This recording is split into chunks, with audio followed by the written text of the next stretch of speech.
Welcome back. As we mentioned, it is the final full day of campaigning, and neither candidate wants to waste 1 second of it. Donald Trump today hitting 3 battleground states with a rally this morning in North Carolina ahead of 2 stops on opposite sides of Pennsylvania before closing things out tonight in Grand Rapids, Michigan, the same location of his final rally in 2016 and 2020. As for Vice President Harris, it's all Pennsylvania all day with stops in Scranton and Allentown and rallies in Pittsburgh and Philadelphia. Joining me now on set is NBC News chief political analyst Chuck Todd, former Arizona Republican senator and Biden administration ambassador to Turkey Jeff Flake, former HUD secretary under former President Obama, and an NBC News political analyst Julian Castro, and former chief of staff to Vice President Mike Pence, Marc Short. He is also an NBC News political analyst. Thanks to all of you for being here. We're joking. This is what the gender gap looks like. We've got it right here on set. Chuck, thank you all for being here. Start us off. You and I spend a lot of time during campaigns talking about where the candidates are campaigning. Right. What do you make of this final day? Well, I mean, it's nice to see neither one of them is looking at some fantasy map anymore, right? You know, when Hillary Clinton was doing Arizona and Texas and that 2016 and those infamous decisions, and not in Michigan and Pennsylvania and Wisconsin. The fact they're both, you know, I think it says a lot on her that she's only doing Pennsylvania today, right? Says something to me that the only Sunbelt state he decided he had to go into is North Carolina. You do hear they're nervous about North Carolina. Look, his simplest path to 270 is Pennsylvania, North Carolina, Georgia. And her simplest path is Pennsylvania, Wisconsin, and Michigan. What's the one state in common, right? So where is she living? I mean, it's where she look, she wins that. It complicates his path all over the map. Yeah, absolutely. Senator, what do you make of these final stops that we're seeing? And frankly, the final strategy. The Harris campaign still feels bullish that they can win over skeptical Republicans who are skeptical of Trump. Is that wishful thinking at this point? What are you seeing when you watch the strategy? Well, first, I'm disappointed nobody's in Arizona today. But they were just there. Take too long to count the ballots. They were there. You know, we have speeded up with the ballot counting and will come more. No. Well, I don't think it's wishful thinking to get Republicans. I think that is happening. It's certainly happening in Arizona. It did last time in 2020. And I think it is this time. I mean, campaigning with Liz Cheney, I think that was a brilliant move. I think that that's coming. She's spending her time where she needs to in Pennsylvania today. Secretary Castro, what do you make of what we are seeing, and where do you think the momentum is right now? Because you saw our NBC News poll.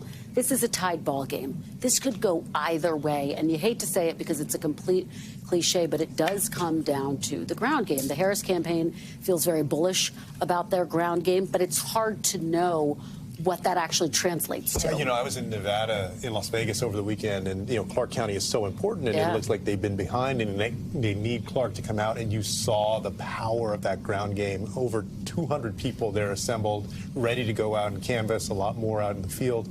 So, yeah, I think she has an advantage there. I like the contrast that she has right now as her closing message. Positive. I'm going to be a president for everyone. Optimistic. Also, the bio ad that she put out about, you know, her family, her mother, contrasted with the last week for him has been reminding people why they rejected him in 2020. The comments in Madison Square Garden, this weird stuff about, you know, no more vaccines under Robert Kennedy Jr. It's just, I think it's reminding people in a negative way why they didn't say yes again to him 4 years ago.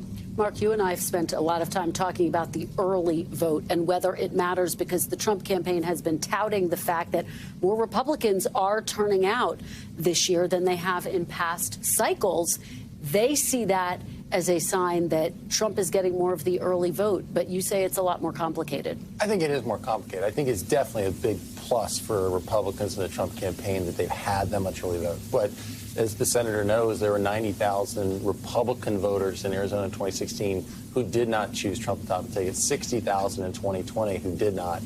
And I think that Iowa poll shows evidence of more and more potentially 65 and above women who are switching. So yeah, it's a good news, but it's a good data point, but it's in no way conclusive about where this is going to go. I want everyone's take on the Iowa poll, how significant the Harris campaign says. It doesn't mean we're going to win Iowa, but we sure like the numbers when it comes to women voters. Well, that was the big figure, 65 plus white women, enthusiastic and voting. And you can count on those voters to vote, unlike some of the younger people who you want to vote, certainly, but they don't. But the older voters do. And the fact, or according to this poll, that white women are voting in such numbers for Kamala, that's a very good sign for their campaign. Chuck, it's interesting because our poll has looked at what's the top issue, the economy, no surprise. That's been a consistent in every poll. And then we asked, what's the issue that motivates you most? Right. And reproductive rights was at the top of that list. What do you make of that? Look, I have this quote from Anna Palmer. She's one of the founders of Punchbowl. She said this after the 22. She goes, I don't know if Republicans win another national election until this is resolved, until the abortion issue is resolved. And I remember that's a pretty big blanket statement there, but I understand, and it's possible that is that simple, right? When you see this shift in older voters, particularly older women, look, we're going to have the biggest gender gap we've ever had. The question is, how big is it going to be? But let's remember this. If Trump pulls this off, it means he got younger men to show up, right? Which is just as significant and also increases our gender gap. I do think we're headed to a politics that's going to be quite uncomfortable if our gender gap is in the 30s. I'll just be honest. It's going to be a shock to the system. And if the Republican Party loses, one would assume they will do some inward looking.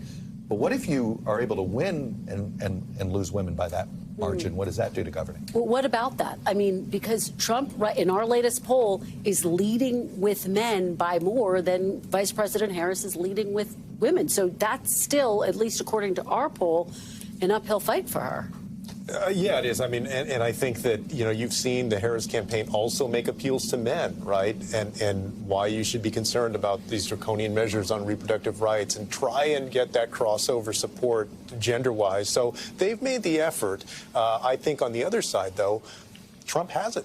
And I think that could make the difference. Mark, is it overstated to say that Republicans will struggle in national elections until this issue around reproductive rights is resolved in some way? I'm not willing to see that at all. I think you see Kim Reynolds win, you see Ron DeSantis win, you see Brian Kemp win in states. I accept that's not a national election, but at the same time, I think the Democrat position of abortion on demand for all 9 months is what's really outside the mainstream.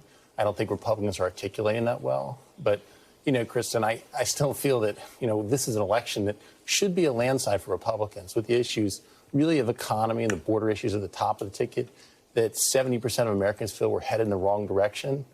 But when we're talking about fluoride in your water, we're talking about vaccines, we're talking about, firing squad, Liz Cheney, it's like we're not taking advantage of really what the opportunity presents itself to Republicans. Or worse, Mark, denying that he said firing squad, but instead it was arming. I mean, when the correction only reinforces the weirdness of what you were offering. Keep the news cycle going longer. What are you doing? Sorry. The corrections have been a bit of backflips. That is true. We should say abortions later in pregnancy are very rare. Right. I do want to talk about some down ballot races. You raised some of those other races. Chuck, what are you watching for? One of the interesting races is in Texas. Obviously, we're watching Ohio. Montana seems like it could be a done deal. I'll just say two quick things. I want to hear other people's comments here, too. One is, I think Ohio Senate will tell us how accurate this Seltzer poll is. Okay. If older whites are doing this, I think the first place we'll see it, because it's an earlier poll close. I'm just saying that's the first place to check to see, is she onto something? Because if Harris is loses Ohio by 5 or less, that's how Sherrod Brown wins. So that would tell us something. The second thing is, how many Trump voters just show up, vote Trump, and leave? The fall-off number I've talked to Senate Republican strategists who are nervous about this, that explains why Sam Brown is behind. This explains why in Nevada. This explains why Hovde seems to be a point or two behind. This explains why Rogers is a point or two behind. I think McCormick's the only one that's found a way, because he's got so much money in Pennsylvania. So that's the second thing I'm looking for. Okay, fascinating. Senator, what about you? Someone who knows this turf well. I do. I remember in 2012, talking about these issues, some reproductive rights issues. That was the Todd Aiken legitimate rape election. Yes, right. And I can tell you, as a Senate candidate, that shaved 2 or 3 points off of any Republican Senate. It hurt you. It did. That much? Significant. Wow. So those things are difficult. In Arizona, the issue, this one should be a Republican Senate seat. The one that Kerry Lake and Ruben Gallego are running for. If you're in Arizona and you have an R behind your name, and you're running statewide, that should be enough. You have home field advantage. If you're running for mine inspector, and we have one, Right. and you don't say anything about who won the last election or whatever else, but as soon as you're running for mine inspector and you say, I think Donald Trump really won that last election, you'll lose. It's such a and that's where we are right Yeah. now, and Kari Lake is on track to lose. It's a fascinating point because it also underscores Trumpism doesn't work for other candidates as well as it works for Trump. What are you going to be watching for? Texas. Texas. I'm going to take Texas away from You him. even have to ask. Do you think Colin Allred could win? I would not be shocked if Cruz loses. Really? Consistently, he has not hit 50%. He's like between 3 and 4 points ahead. But what Chuck mentioned, I think a lot of folks are going to go and vote for Trump. In 2020, for the 2020 election, it was the first election to where Republicans stripped straight ticket ballot voting. So people they have to literally vote for everybody individually. I think people are a lot of Republicans are going to vote for Trump and then either Texas skip. had straight ticket voting. That's right. Interesting. Republicans No longer. took it away. So I think that's going to hurt Cruz. Okay. Ironic. Final point to you, Mark Short. I think something Chuck and I have talked about is the House. I think the reality is that the conventional wisdom has been whoever wins the presidency is going to carry the House. I don't think that's true. I think that Trump has been eroding some of the advantages in minority communities that Democrats have had, but he's bleeding badly in the suburbs, which is where the competitive districts are. So you may cut into the advantage in Philadelphia that helps you win statewide. But that doesn't help you in those districts that Republicans really need. I think that's a concern for House Republicans. Fascinating. All right, great conversation. We could continue it all hour, but unfortunately we're out of time. Really appreciate your all being here on this election eve. Chuck, Jeff, Julian, and Mark, great conversation. Thanks for watching. Stay updated about breaking news and top stories on the NBC News app or follow us on social media.